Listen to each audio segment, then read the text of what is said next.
มาเมืองบรรพับพี่น้องตัวนี้ขนาดใหญ่79 บาทราคา79 บาททุกก่อน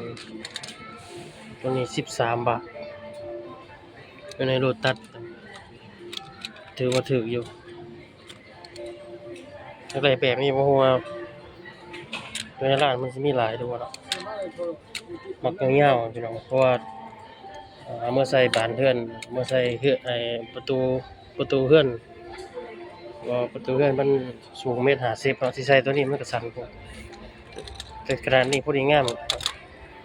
ตัวนี้มันก็รู้สึกว่ามันสิใหญ่ไปตัวนี้แต่ว่ามันจะหนาเล็กมันจะหนากว่าอันนี้41 บาท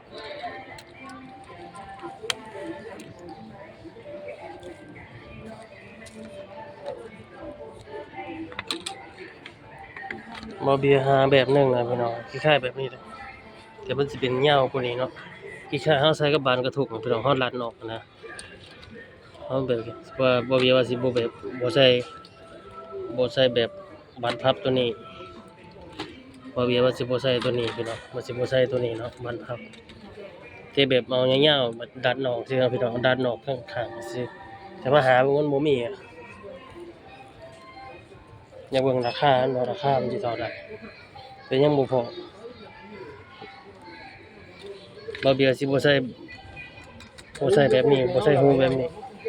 ก็สิใส่แบบนึงคล้ายๆบานกระทุกดัดออกซื่อ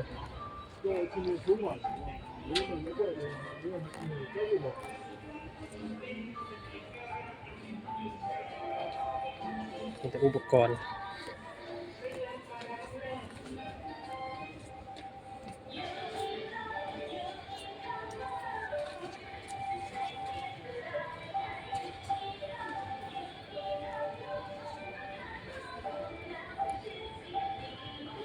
ตัวนี้ก็พวกสั่นพวกอาจจะเป็นใส่เกี่ยวกับห้องน้ำจะสิใส่บานประตูเรือนมันสิบ่งามมันสั่นพวก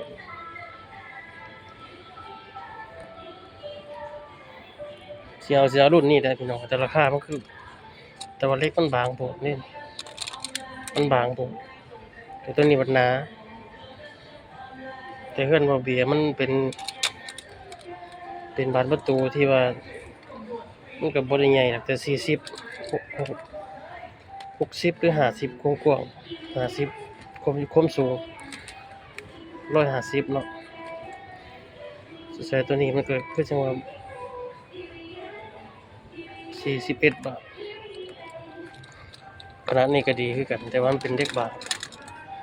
อยากได้สีอันนี้มันเป็นอันนี้เป็นก้อนห้องน้ำหาเบิ่งเรื่อยๆพี่น้อง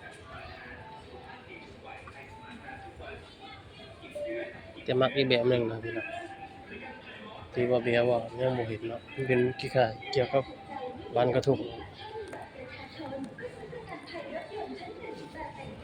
มีอุปกรณ์เต็มพี่น้องฝั่งนี้จะเป็นน็อตเนาะน็อตนี่ครับมาเบิ่งพี่น้องมาเบิ่งซื่อมาหาเลาะเบิ่งว่าสิเอาแบบใดเนาะเบิดหลายเติบเลยเด้40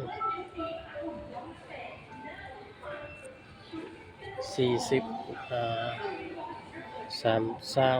24 25 26 บาทมันก็สิตกอยู่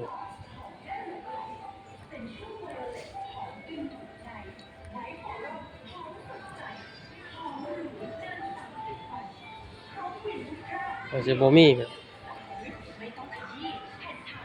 เบิ่งใน TikTok เบิ่งแต่ว่าราคามันสูงผม10 นิ้วบ่แม่น10 มิล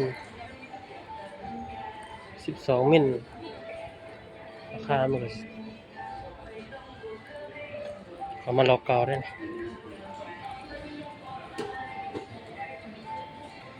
เจียเป็นพันบัวแต่ว่าอยู่ในโลตัสราคามันก็โอเคอยู่ครับพอดี พอดีจับจองได้เนาะก็พออันนี้อยู่บ่กล้าถามเพิ่นเนาะ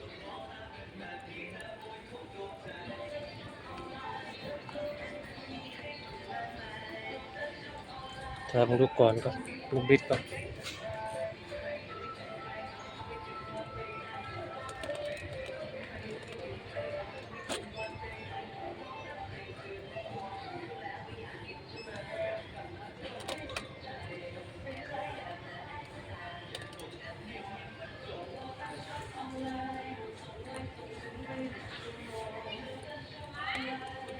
330 บาท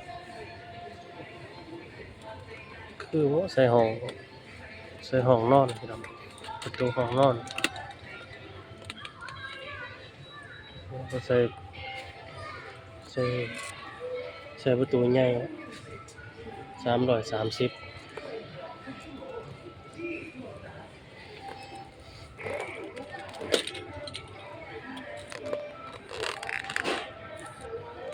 มือกระลำขนาดบ่ได้ตัดเล็บมาพามาหากระซักได้หากระยา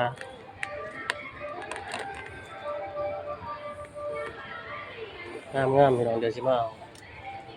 จะเอาตัวนี้เพราะว่าไอ้พวกเมื่อเราอันนั้นเบิ่งก่อน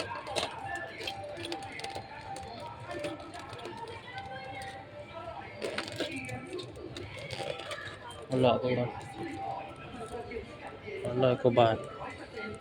ตัวนี้130ตัวนี้สิใส่ประตูยืน3 ปองเดี๋ยวสิมาเอา130ตัวนี้เป็น180ใส่ห้องนอน1 2 3 4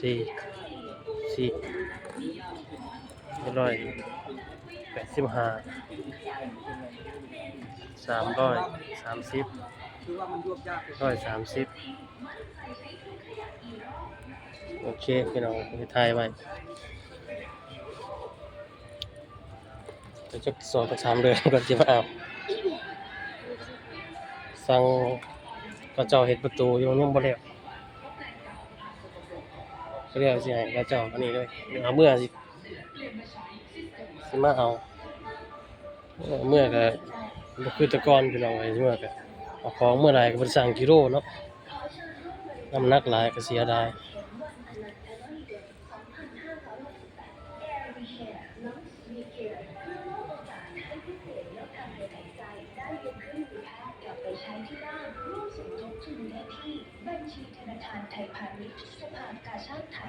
โอเคพี่น้องมาเบียร์ก็สิรอไปเบิ่งออกเบิ่งข้างนอกก่อนฝากให้เด้อพี่น้องฝากติดตามแหน่